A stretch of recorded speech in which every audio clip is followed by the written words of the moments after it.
Bien, voy a compartir la pantalla.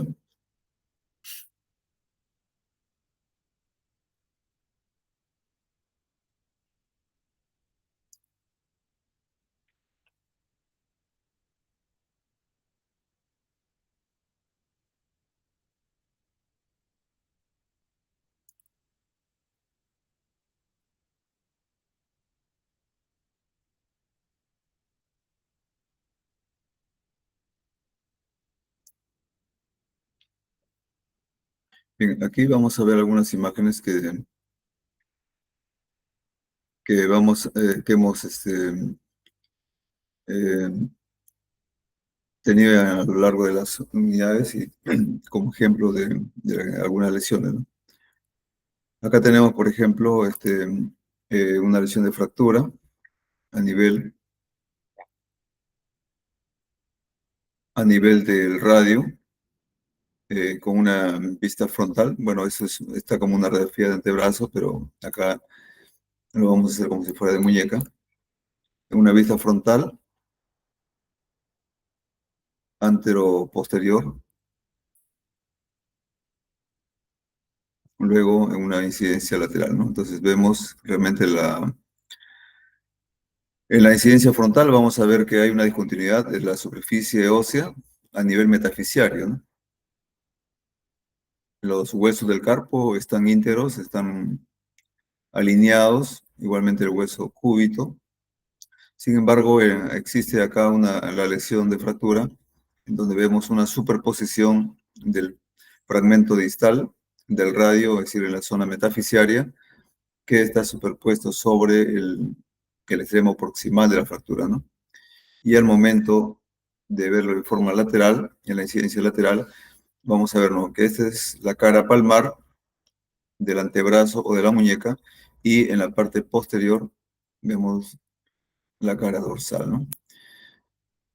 Aquí en esta zona vamos a observar también que este fragmento está angulado, ¿no?, en sentido dorsal, o sea, en sentido hacia el dorso de la muñeca, ¿no?, formando un ángulo y por el cual existe un cabalgamiento incluso de los tejidos óseos, ¿no?, en la zona de fractura, ¿no? En relación a la propia articulación, no hay ninguna alteración del eje, ¿no? Lo que pasa es que lo que se ha alterado es el alineamiento del mismo hueso radio, ¿no? Del mismo radio, por el cual estamos viendo que es una zona de fractura. Bien. Aquí vemos, en esta otra radiografía, estamos observando una radiografía de la articulación temporomandibular. La articulación temporomandibular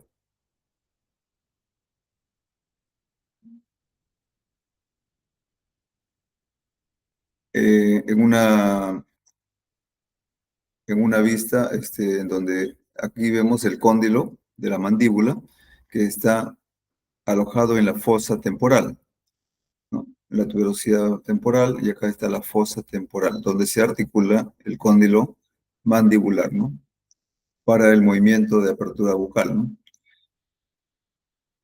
Y aquí está de un lado y acá en la otra se ve de otro lado, ¿no? Vamos a cortarle un poco el tamaño. No sé.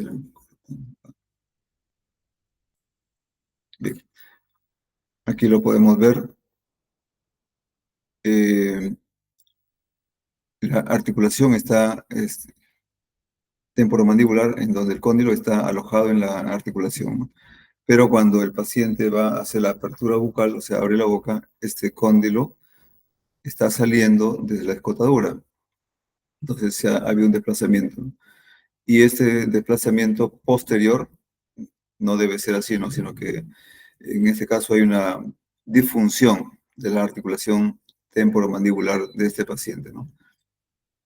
Lo pongo aquí como un ejemplo en donde se ha producido una disfunción de la articulación y existe una luxación del cóndilo hacia el borde posterior de la tuberosidad temporal, ¿no?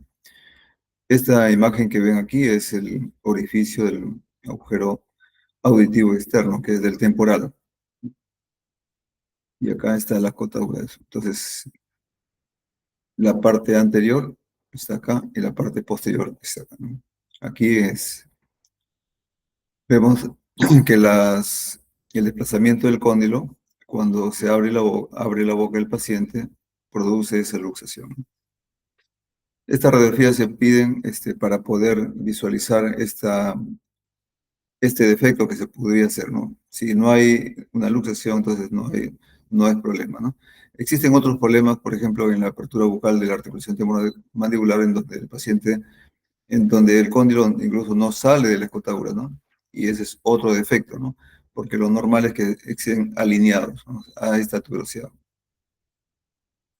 Siguiente es una radiografía de huesos de la nariz, o sea, los huesos nasales.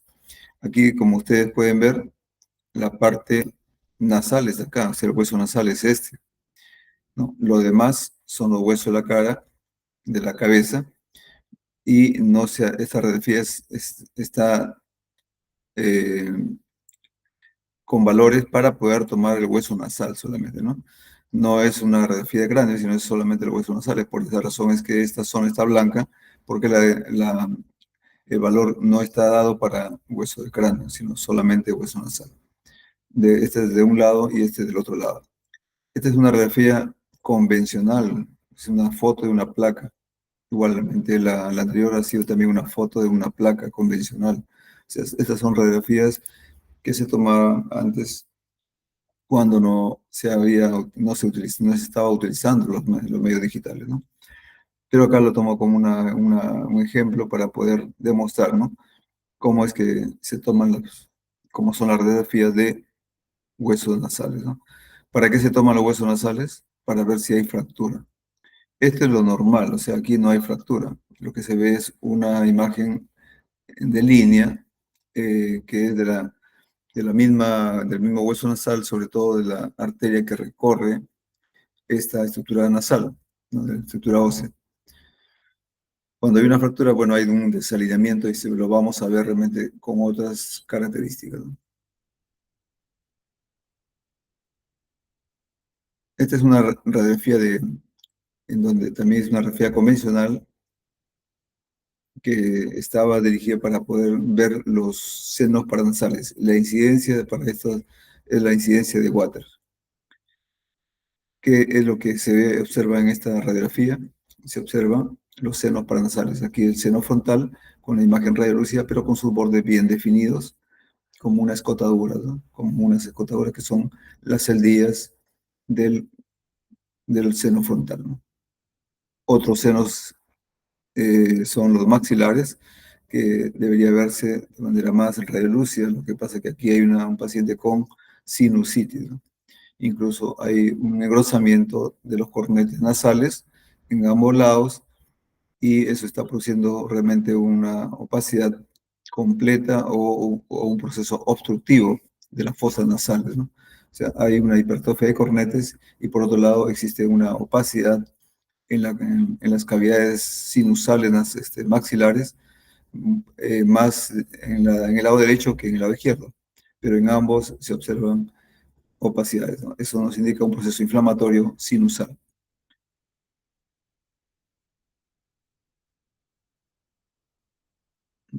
Este también es otra radiografía convencional en forma comparativa, el lado, el lado sano y este es el lado enfermo.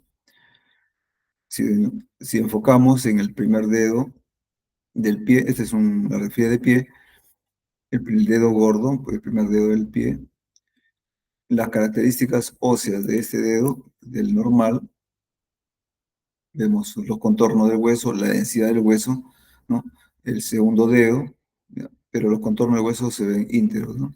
Y la zona del tejido medular óseo, del tejido trabecular óseo, de la primera y segunda falange. Ahora sí, miremos el otro pie. ¿Qué está apareciendo acá? Que existen lesiones en la estructura ósea de la falange proximal y también en la falange distal. ¿Qué tipo de lesiones? Lesiones de tipo o sea, de tipo osteolítico, ¿no? Se está destruyendo el hueso, ¿no? En varias zonas de la falange, como si estuviera apoliando. Igualmente en la falange distal, ¿no? Pero sobre todo a nivel de la falange proximal.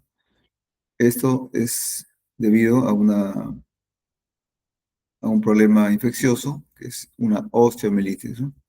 Esta radiografía fue tomada en un paciente diabético. Entonces, si tiene un pie con osteomielitis, que es una patología muy frecuente en los pacientes diabéticos, ¿no? Aparte de eso, el paciente tenía una úlcera en esta zona, ¿no? En la zona de la planta o del costado, ¿no? De la articulación o de la zona del dedo, del primer dedo del pie, ¿no? Y eso ocasionó realmente la infección. Con el paciente diabético, los pacientes diabéticos pierden en buen grado la sensibilidad, o sea, no sienten casi dolor.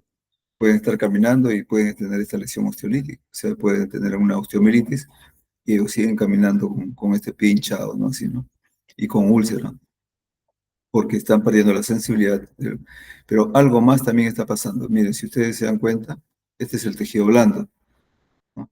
Pero acá también vemos el tejido blando y hay edema. Pero además de los tejidos blandos con edema, vemos que hay imágenes radiolúcidas en el tejido blando, que no pasa aquí en el otro pie, ¿no? Esto debido a que existe una lesión también en los tejidos blandos. ¿Qué tipo de lesión? A esta lesión le llamamos enfisema, porque se ha formado imágenes aéreas, ¿no? Dentro del tejido blando por desprendimiento de burbujas de gas del tejido infectado. Entonces existe un enfisema. Cuando uno va a tocar al paciente, va a examinarle, va a sonar como un río de papel, ¿no? Casi en esta forma.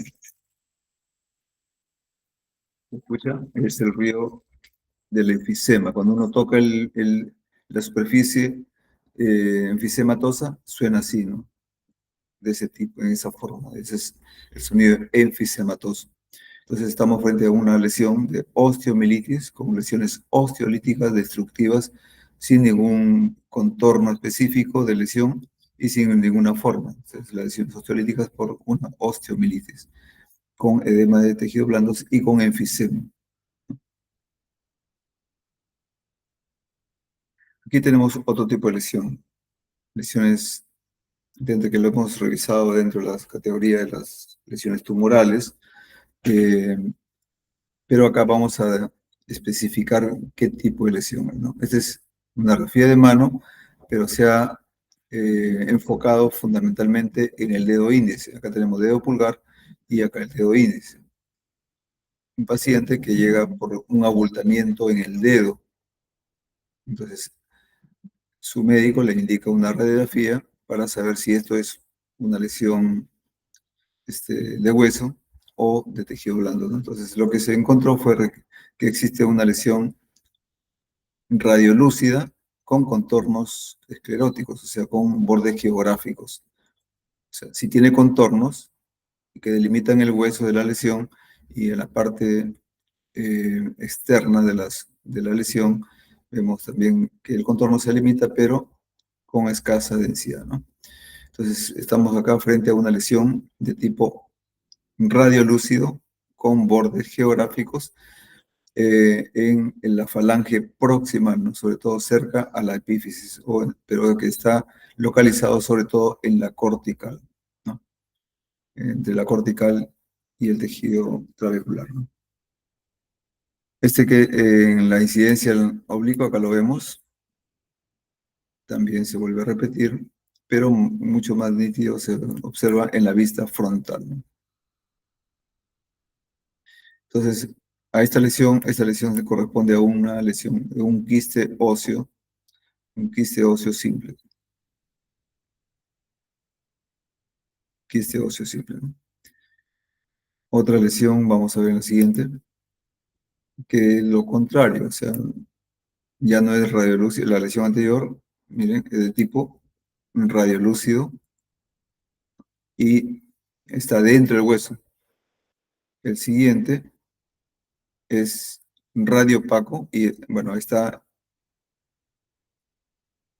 también en un hueso que tiene epífisis. O sea, en este caso está saliendo la lesión densa de tipo con densidad ósea, está saliendo de la metáfisis del hueso metacarpiano, pero ya aquí está calcificado todo su contorno, está bien delimitado y es exofítico, ¿no? Con un pedículo que lo conecta hacia el hueso metacarpiano, ¿no? Que es, bueno, los demás huesos tienen caracteres normales, con bordes bien definidos y estructuras trabeculares normales. Aquí no hay lesión radiolúcida, sino es una lesión eh, osteogénica y que tiene esta forma, ¿no? Por lo general, cuando crecen en la metáfisis es una zona de formación de cartílago y también de hueso, pero cuando estas ya ha pasado mucho tiempo, se va a calcificar, ¿no? Entonces estamos frente a un osteocondroma, ¿no? Un osteocondroma que también está dentro del grupo de los benignos, ¿no? Las patologías óseas benignas. Aquí está en la misma lesión, pero en otra incidencia y con un poquito más de resolución. La lesión ha salido del hueso metacarpiano y se conecta con un pedículo. Entonces, estamos frente a una lesión de tipo radiopaca, pediculada y conectada a la metáfisis, ¿no? Del hueso metacarpiano. Es el del quinto dedo, ¿no? Es el primero, segundo, tercero, cuarto y quinto dedo. O sea, metacarpiano, quinto metacarpiano. Aquí tenemos una refía de pie, también una refía convencional, pero que en una incidencia lateral, estamos viendo acá, una puntita en el talón. A esto le denominamos espolón plantar de calcáneo. También acá se ve un poco del espolón posterior del calcáneo, pero sobre todo el que más llama la atención y es más prominente es el espolón plantar del calcáneo, ¿no? Genera una serie de síntomas, sobre todo dolor y limitación para la marcha, hasta que se vuelve asintomático, ¿no? Pero por temporada nuevamente vuelve a dar sus síntomas, ¿no? De dolor, ¿no? Entonces, esto refiere más que todo para ilustrar que se forman espolones en el calcáneo y es una patología muy frecuente, ¿no? En las personas mayores.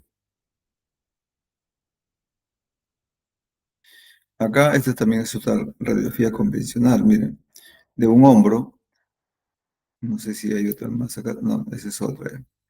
Ya. Esta radiografía, miren, acá si ustedes observan, no es la mejor radiografía, pero sí es ilustrativa. O sea, miren, acá el hueso está totalmente, ya no continúa hacia abajo, o sea, la estructura ósea, sino lo que vemos es un tejido radiolúcido o como si fuera tejido blando. Y en la parte final, bueno, en la parte última de la parte inferior de la radiografía, se observa la continuidad del hueso que está arriba. Entonces, en esta zona vemos una prominencia que se ha formado de tejido blando. Y esta es una tumoración que se ha formado acá. Una tumoración osteolítica, radiolúcida, ¿no? Ahora, en la cabeza humeral tampoco se ve apoyada en la glenoides, ¿no? En la fosa glenoidea del omóplato, porque también acá ya se ha destruido el aglenoides del omóplato, así como se ha producido una lesión osteolítica por un tumor aquí en la diáfisis, igual ha pasado con la glenoides. Entonces estamos frente a una tumoración osteolítica que afecta a un hueso y a otro hueso, o sea, existen múltiples lesiones de tipo osteolítica, ¿no? Que aquí en el hombro ya ha afectado tanto al omóplato como también a la diáfisis del húmero, lo que nos indica que esa es una lesión metastásica, ¿no? Metastásica que está afectando ya a más huesos, ¿no? Entonces, Estas lesiones son de tipo maligno. Si ha hecho metástasis, es una lesión maligna, ¿no? Y como ustedes pueden acá verificar, realmente no existen contornos de la lesión. No, no existe una definición, no existen bordes geográficos ni escleróticos que vayan a... Entonces, lo que ocurre con las lesiones benignas, ¿no? Entonces, estas son completamente malignas y muy malignas, ¿no? Porque incluso son metastásicas.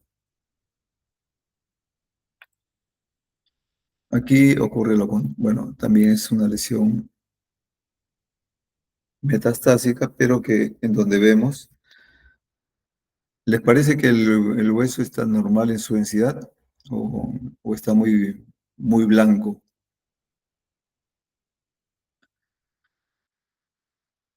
Miren, y no solamente en la columna, sino también en la pelvis y también en los fémures, ¿no? Esta es una radiografía que no está dirigida ni a pelvis o sea, se le tomó como parte de otras radiografías que se le había tomado en el tórax, luego pasó al abdomen y finalmente se le hizo también incluso hasta el cráneo, ¿no?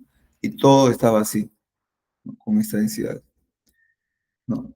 El paciente es un paciente varón, era un paciente varón, ¿no? Y de lo que se trata acá son lesiones de tipo metastásico por cáncer de próstata, ¿no? Con lesiones de tipo osteoblástica, ¿no? De tipo osteoblástica. Toda la pelvis, todos los huesos realmente estaban ya había invadido todos los huesos. Y el paciente fue porque tenía dolor, dolor de columna, dolor de pelvis, en fin, dolor, solamente dolor. Al tomarle la radiografía nos encontramos con eso.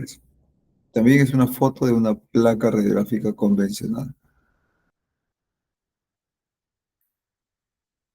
Ya esta es una imagen digital, aquí vemos, es una radiografía para poder evaluar la parte de cadera, pero por sus características, como lo ven, existe imágenes de placas de crecimiento, ¿no? Tanto en las zonas del pubis como también en la misma configuración de la fosa acetabular, ¿no?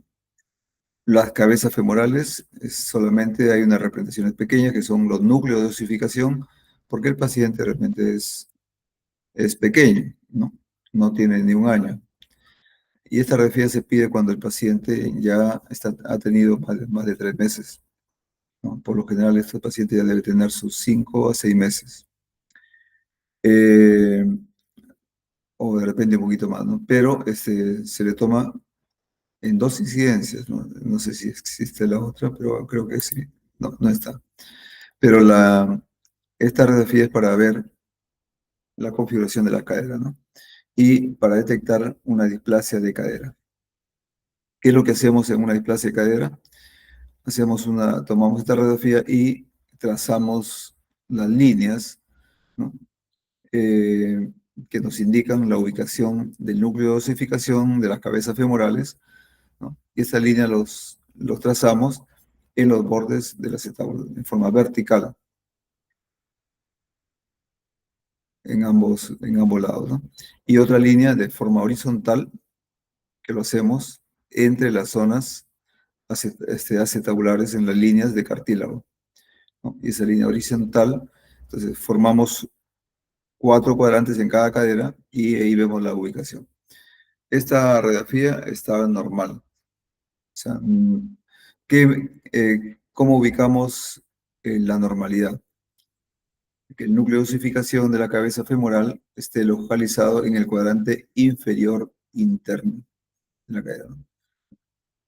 Hacemos el trazo de las líneas, igualmente esta cabeza, este núcleo de osificación de la cabeza derecha va a estar proyectada en este cuadrante, ¿no?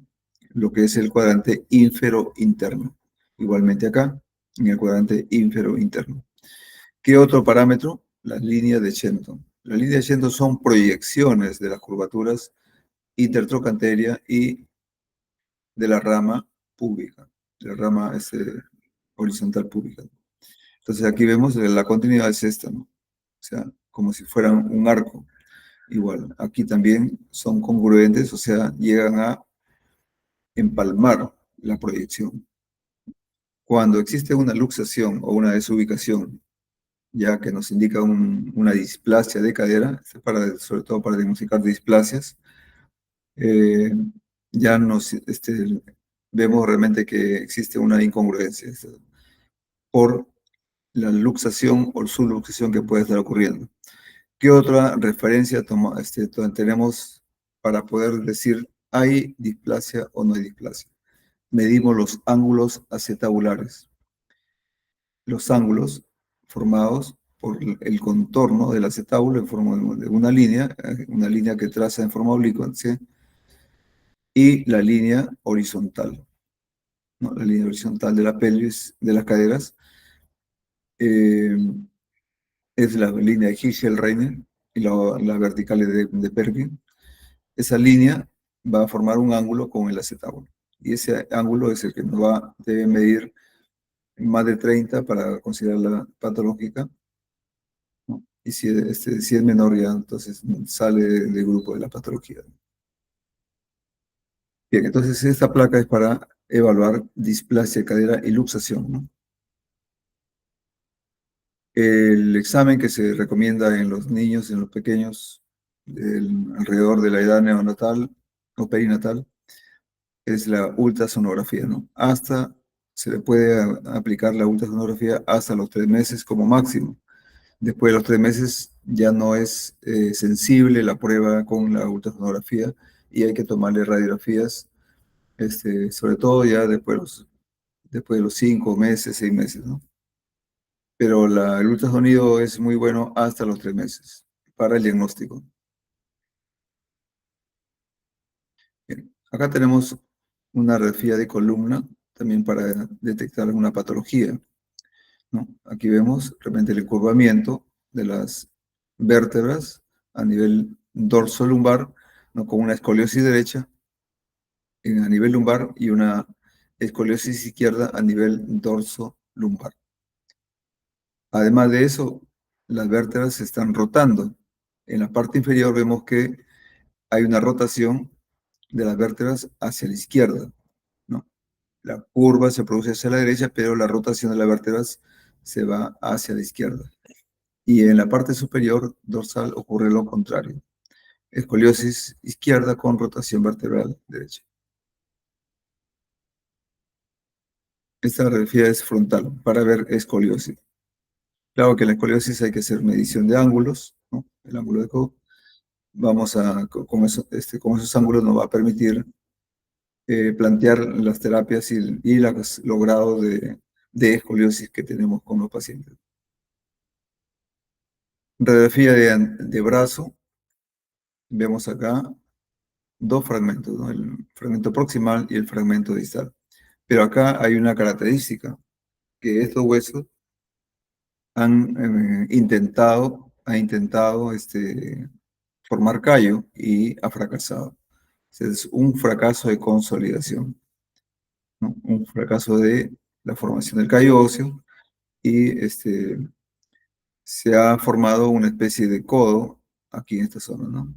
Por lo cual a este tipo de secuela o de complicación o de la mala consolidación de una fractura se le denomina pseudoartrosis, ¿no? Pseudoartrosis. Una pseudoartrosis por fracaso en la consolidación y formación del callo óseo, ¿no? Además de eso, vemos, bueno, no es que además, sino que las características son de que hay contornos escleróticos, o sea, ya calcificados, donde ya no se permite realmente la conformación de más hueso entre ambos, ¿no? No vamos a discutir la causa de los fracasos, pero sí lo que existe es la radiografía, ¿no? Que nos indica realmente una mala consolidación, una fractura antigua. Acá vemos la otra incidencia, la vista frontal, y la otra ha sido la incidencia lateral. Frontal, vemos que sí, aparentemente está alineado, pero cuando lo vemos en forma lateral, vemos que no.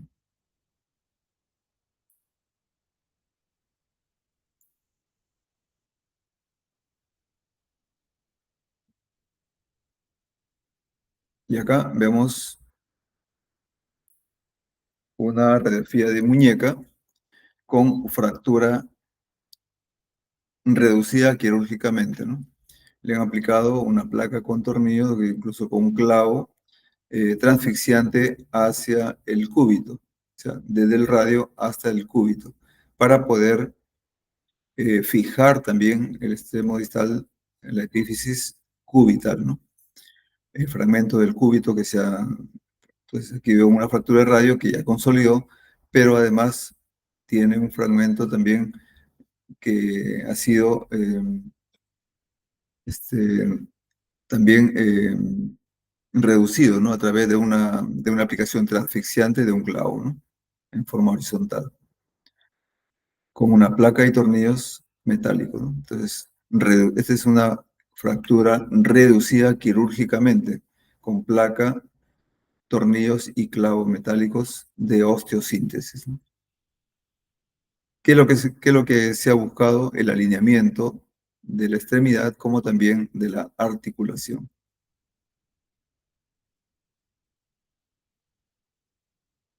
Ahí vemos, el alineamiento está muy bueno, ¿no? El eje que se produce entre el radio y el hueso del carpo y la misma alineamiento que hay en los propios huesos, como son el radio y el cúbito, ¿no? Hay un buen alineamiento, o sea, es una reducción muy buena que se ha hecho con los elementos metálicos, ¿no? Acá lo ven, estos son tornillos y este es un clavo, ¿no?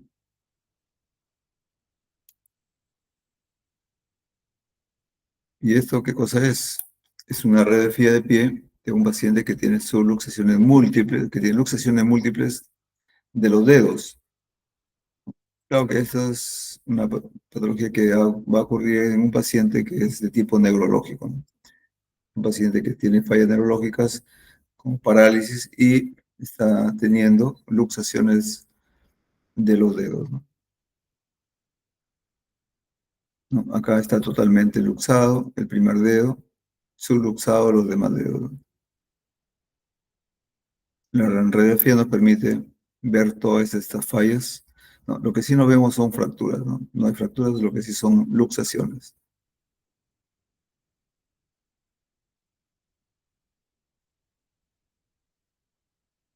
Le pasamos esta que no nos indica, no nos precisa la zona.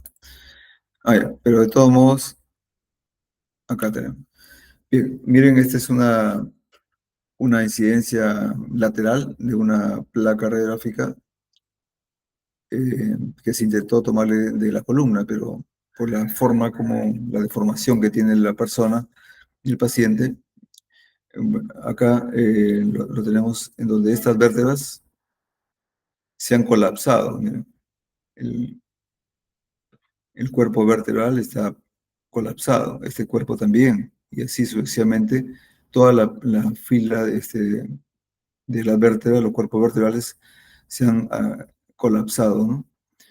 Algunos en cuña y otros de forma rectangular, pero casi todos, solamente hay algunos que no se ha producido el colapso, pero esto es por osteoporosis, ¿no? Y el paciente está completamente sifótico, hipersifótico, y el paciente, bueno, se le trató de tomar las placas para poder ver el grado que tiene de la escoliosis, de la cifosis. Y aparte de eso, también tenía sus escoliosis por osteoporosis, ¿no? Bien, ahí tenemos estas imágenes y les voy a comentar otra más. Acá.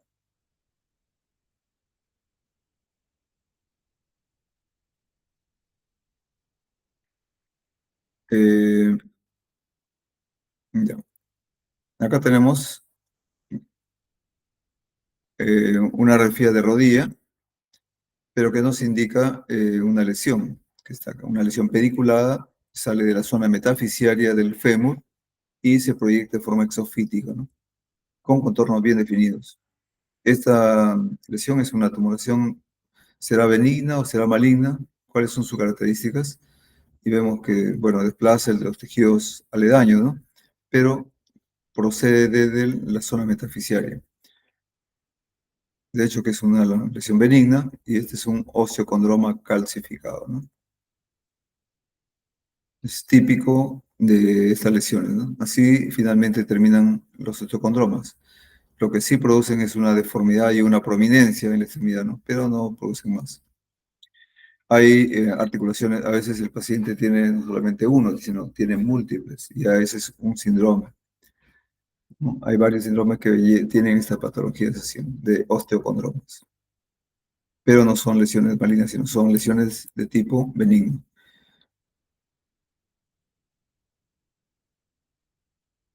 La siguiente imagen acá tenemos, esta es una muñeca. La muñeca y las flechas indican realmente que esta muñeca no está normal, ¿no? Ha ocurrido una fractura de radio y cúbito con múltiples fragmentos de las epífisis y las metáfisis, ¿no? Y incluso la fractura está cabalgada, ¿no? No está alineada y por lo tanto es una fractura muy compleja, ¿no? Hay compromiso de la superficie articular. Estas fracturas realmente son totalmente quirúrgicas, no se son para resolverlo de forma quirúrgica. Si ustedes ven esta opacidad que está fuera del antebrazo, esto es una férula con la cual se le tomó al paciente para poder evitar mayor complicación, porque la muñeca prácticamente estaba flotando, ¿no? O sea, uno lo movía y no había forma de sostener la muñeca, ¿no? Entonces ha venido metido en una férula de tipo tubular para poderle tomar la radiografía, ¿no? De otra forma no se le podía tomar. Entonces, fractura distal de radio y cúbito, ¿no? Con compromiso epifisiario y metafisiario. En la siguiente imagen, acá tenemos una, ¿es tomografía o es resonancia? Primera pregunta. ¿Qué examen es? Es una tomografía. A ver, es una tomografía, ¿no? ¿Es correcto o no es correcto? Alguien que me diga lo contrario. Bien, estamos frente a dos imágenes, ¿no? En diferente plano del mismo paciente, ¿no? Eh, Esto corresponde, a ver, miren, este es el tejido blando subcutáneo de la cabeza, toda la parte que brilla, tanto en esta secuencia que es un T2 y este es una secuencia FLAIR. Veo que también acá vemos el tejido subcutáneo brilla. Acá vemos el líquido cefalorraquídeo brillando, eso nos indica que es una secuencia T2, ¿no? En todo el espacio, eh, en todo el, en todo el espacio subaranoideo, ¿no? En la zona cisternal y también en todo el espacio subaranoideo. Pero que hay unas imágenes redondas, estas, y que tienen un puntito oscuro acá. En la otra secuencia se observa que estas lesiones se ven oscuras, ¿no? No son brillantes, o sea, son hipointensas y con un centro intenso, ¿no? Y acá es lo contrario. Entonces vemos hiperintenso el contenido y con un punto hipointenso. Entonces, esta es la secuencia FLAIR y esta es la secuencia T2. Entonces, esa es una resonancia magnética. Estamos frente a lesiones quísticas de una neurocisticercosis. Estas son vesículas de cisticerco, ¿no? Que es una patología infecciosa de parásitos, ¿no? Esta es una cisticercosis en estadios vesiculares, ¿no? La cisticercosis tiene estadios de acuerdo al tipo de vesícula, cómo estén evolucionando las vesículas, ¿no? Y las vesículas o los quistes son estadio vesicular, luego viene coloidal, luego viene granular, finalmente calcificación, ¿no? Entonces, la resonancia magnética nos ayuda a identificar fácilmente estas lesiones, ¿no? Acá en la secuencia FLAIR nos indica que esta zona donde existe un quiste, ¿no? Un citicerco, pero ya no se ve como este, ¿no? Que es hipointenso y concentro, ¿no? Ya realmente aquí ya está en una fase granular, o sea, se ha formado un granuloma, ya está en la fase granulomatosa, ¿no? Entonces no están en el mismo estadio, ¿no? Y ha producido esto, que es una inflamación, ¿no? Es una reacción inflamatoria cuando se dan ya las lesiones de tipo granular. Entonces, es aquí cuando el paciente convulsiona. Convulsiona mucho más intenso que cuando tiene tanto bien en fase vesicular, ¿no? ¿No? Aquí es una reacción ya un poco más complicada del paciente, ¿no? Entonces, esta es una resonancia magnética, no es una tomografía, ¿ya? No es una tomografía y es una neurocisticercosis, secuencia T2, secuencia FLAIR.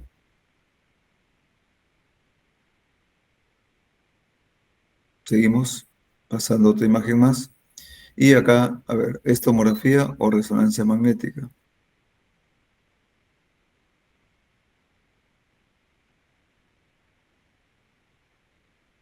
¿Alguien que me diga? Tomografía. Bien. Bueno, ahora sí, es una tomografía. Vemos el subcutáneo totalmente oscuro.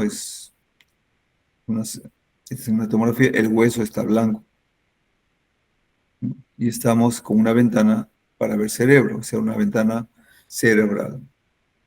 Y acá vemos, donde está señalando las flechas, unas zonas que están hinchadas, ¿no? Que hay un contenido denso a nivel pericraneal y también a nivel, ¿no? Intracraneal, ¿no? Pero que esta tiene una forma, es hiperdenso y tiene forma de semiluna, no respeta hueso, o sea, el límite de hueso, ¿no? Se ha pasado del frontal al temporal y luego se sigue, ¿no? Continúa. Entonces estamos frente a una lesión hiperdensa. Esta es una secuencia, es una fase simple de la tomografía y esto entonces es un hematoma. ¿Qué tipo de hematoma es? Subdural. Subdural, perfecto. Aparte de eso, vemos un efecto de masa, ¿no? Posiblemente acá también hay edema cerebral, pero que este simple hecho ya de haber un espacio ocupado por un hematoma va a desplazar el tejido hacia el lado contrario, ¿no? Y está comprimiendo el ventículo, pero sobre todo está desplazando todo el componente cerebral hacia el lado izquierdo. Aparte de eso, vemos que esta zona no es igual que en el otro lado. Entonces acá también hay un hematoma pericraneal.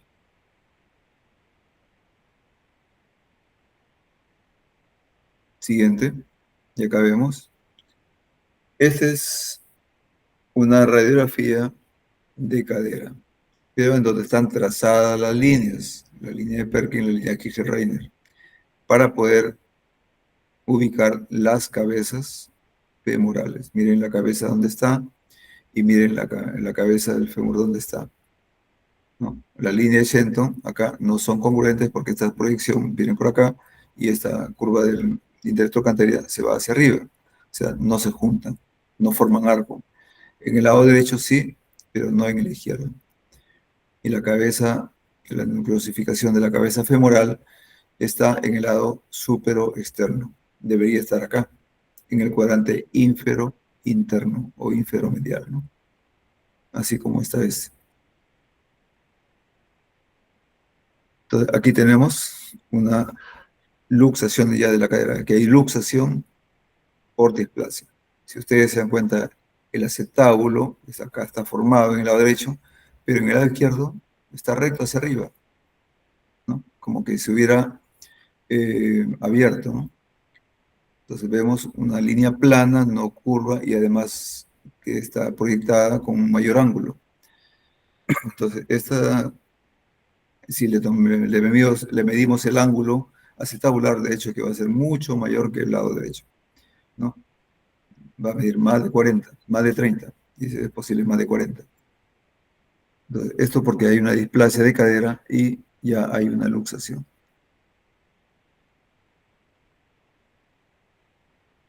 Seguimos. Resonancia o tomografía.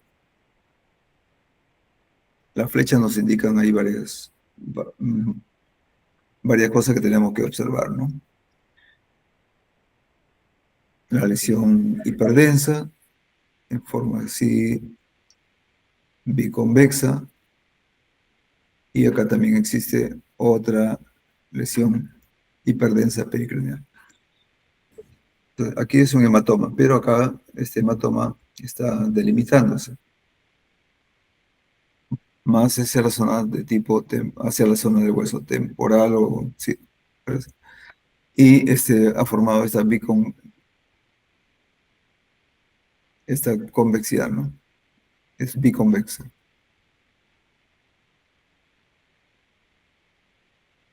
¿Qué tipo de hematoma estamos viendo? Ese es el epidural. Epidural, ¿no? Es muy diferente de la semiluna que hemos visto en el subdural, ¿no? Y también se está delimitando, ¿no? Y acá hay un hematoma pericraneal, ¿no? Otro signo que se observan es el efecto de masa, con desplazamiento de las estructuras intracerebrales en sentido contralateral, con colapso del ventículo derecho. Solamente se ve una parte de la izquierda, pero también está comprimiéndolo. Pero aún así, ya el derecho no se ve nada. Un hematoma epidural. Y acá, tomografía o resonancia.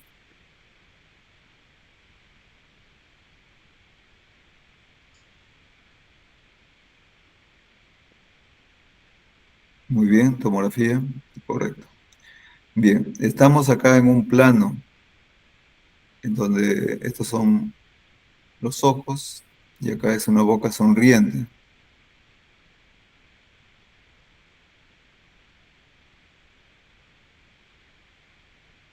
¿Qué tipo de plano estamos viendo? Según nuestra revisión que hicimos en una de las primeras clases.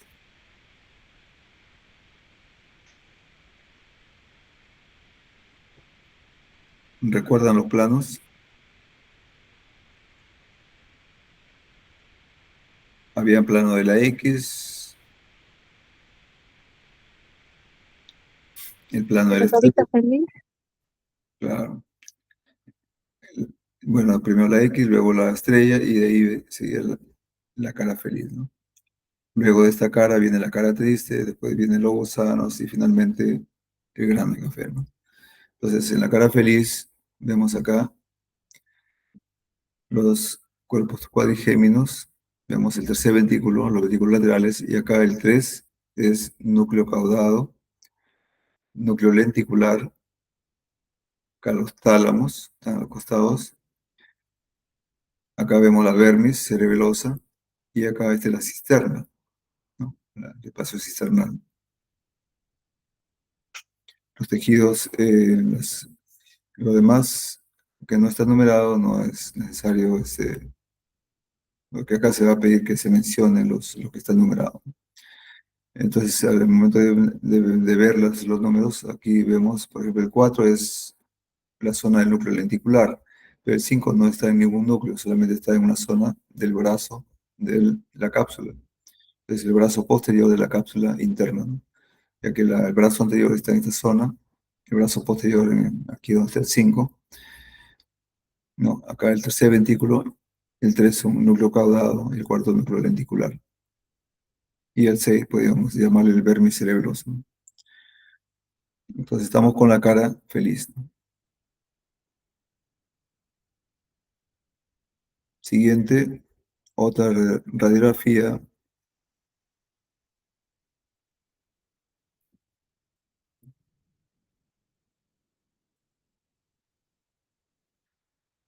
Acá la flecha indica la vista lateral y la vista frontal. una discontinuidad en el calcáneo y esto es una fractura de calcáneo en la zona media posterior, ¿no? Con disminución de la curvatura plantar. Acá también se puede observar, pero no había mucha claridad que el hueso estaba fracturado, ¿no? Entonces acá en la vista lateral ya nos indica que realmente que era el calcáneo. Y el calcáneo es el que está fracturado.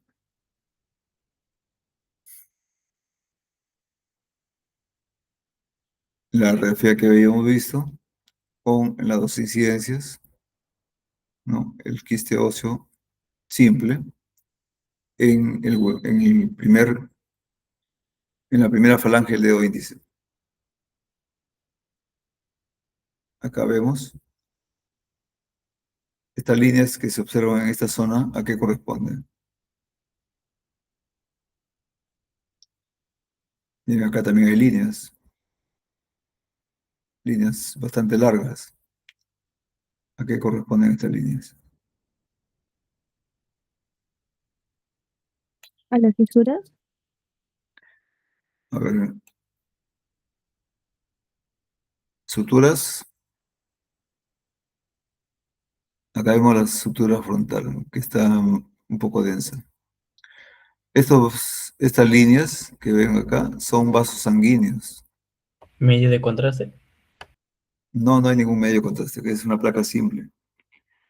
Miren, acá hay líneas vasculares, pero no tienen una radiolucidez como estas otras líneas.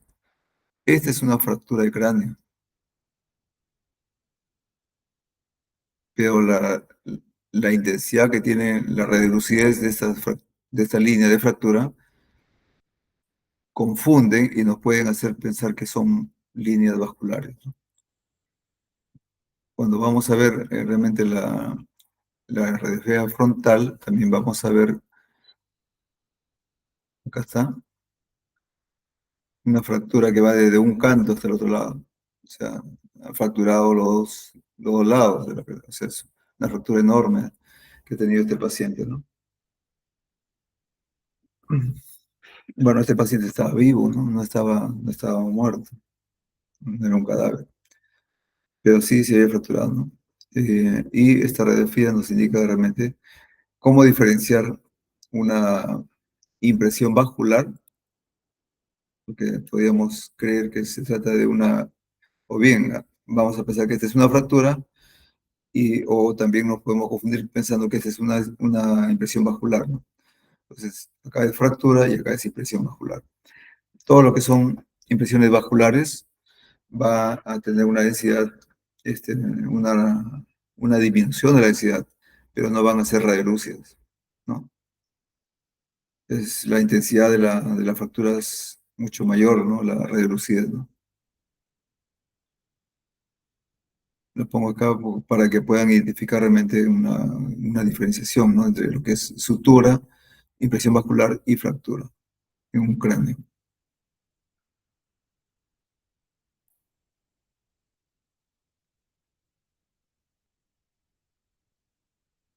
Esta ya lo hemos visto en la secuencia anterior. Acá observamos una radiografía de columna cervical. ¿Qué pasa con esta columna cervical? Las vértebras están íntegras, ¿no? La primera vértebra, la segunda, la tercera, la cuarta, la quinta, la sexta. ¿Y qué es lo que está diferente? ¿No? Lo que observamos es realmente que no tiene una lordosis, sino que tiene incluso una ligera cifosis, ¿no? O sea, está formando una curvatura hacia adelante y no es hacia atrás. Lo normal es una lordosis. Pero lo que se ha producido acá es una ligera cifosis, una inversión de la lordosis, ¿no? En la vista frontal está totalmente recta, ¿no? Aquí recomendarle pedirle una resonancia magnética, ya que esta vértebra y esta de acá, o sea, la vértebra de la segunda, tercera, cuarta, ya, la quinta y la sexta están como colapsadas, ¿no? Entonces, si esto ha ocurrido recientemente, entonces lo que se indica es una resonancia magnética para poder ver el edema de hueso, ¿no? O si fuera antiguo, ya entonces igualmente vamos a ver que no hay edema, ¿no? Simplemente es un colapso antiguo. Pero lo que sí está alterada es la curvatura, una inversión de la lordosis cervical.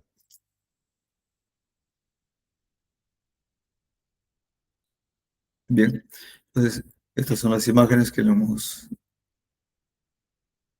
podido revisar. Acá les quería hacer notar también otra imagen que le hemos visto en la presentación de casos. Eh, la de resonancia cerebral, por ejemplo, que ya para mostrarles.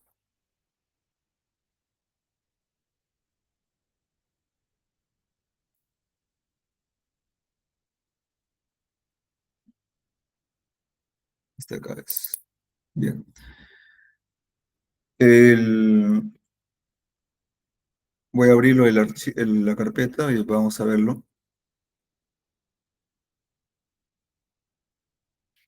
Les había hecho un comentario yo en el momento de la presentación del caso.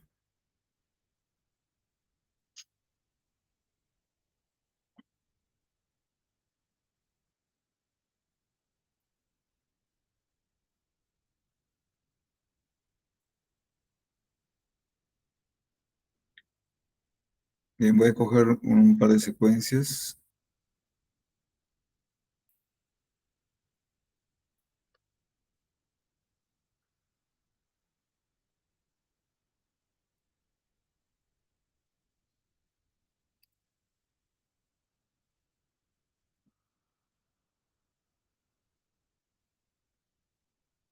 Ya, está acá.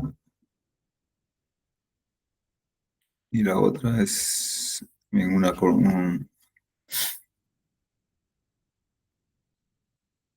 un plano axial acá.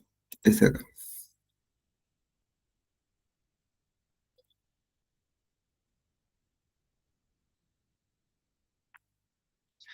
Bien, vamos a observar, ¿no? Miren, acá está la masa, que es del caso de la metástasis. Vemos que es una masa totalmente con un crecimiento intraparenquimal, ¿no? Pero no es la única. O sea, acá está, la metástasis está producida a nivel del hemisferio derecho, ¿no? Si le corro yo un poco más hacia abajo, acá veo un nódulo, ¿no? Esta es, esta es otra metástasis. Acá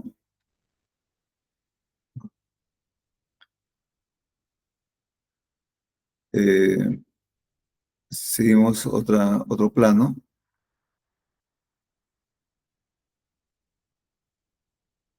y vamos a ver otros nódulos. Acá hay otro más. Este es un nódulo también.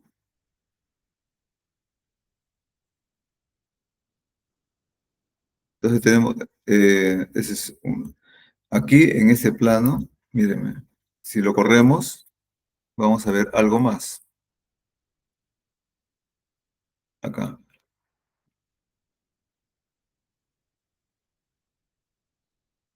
esta lesión que es acá. Aquí hay una metástasis en hueso, o sea, en el cráneo.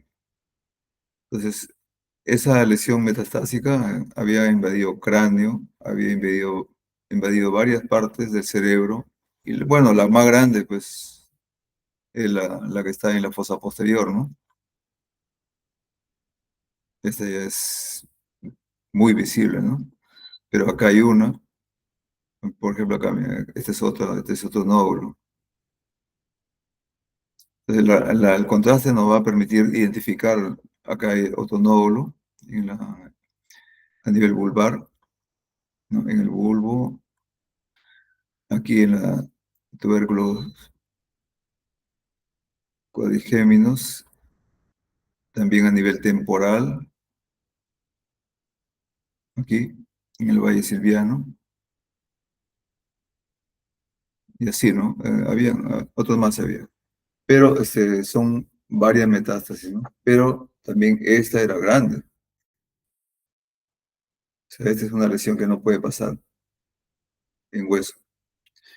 Entonces, cuando vemos una lesión metastásica de una tumoración, eh, no hay que ver solamente el cerebro, hay que ver lo que está en el contorno, ¿no? Porque las metástasis no solamente son al cerebro, sino que también es a hueso y a otros órganos, ¿ya? Y acá también hay otro nódulo, a nivel frontal. O sea, existen muchos nódulos ¿no? Aquí hay uno, aquí hay otro, y el que estaba en a nivel vulvar, ¿no?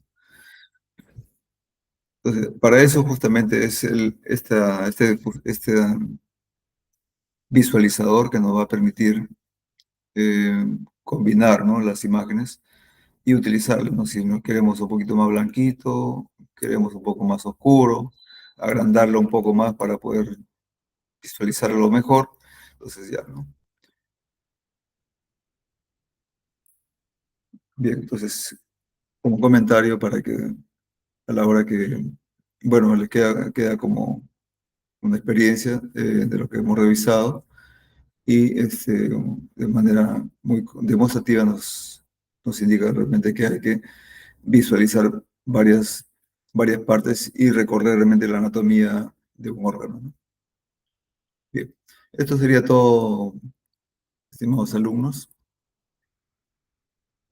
y el día viernes estaríamos haciendo ya la práctica del examen.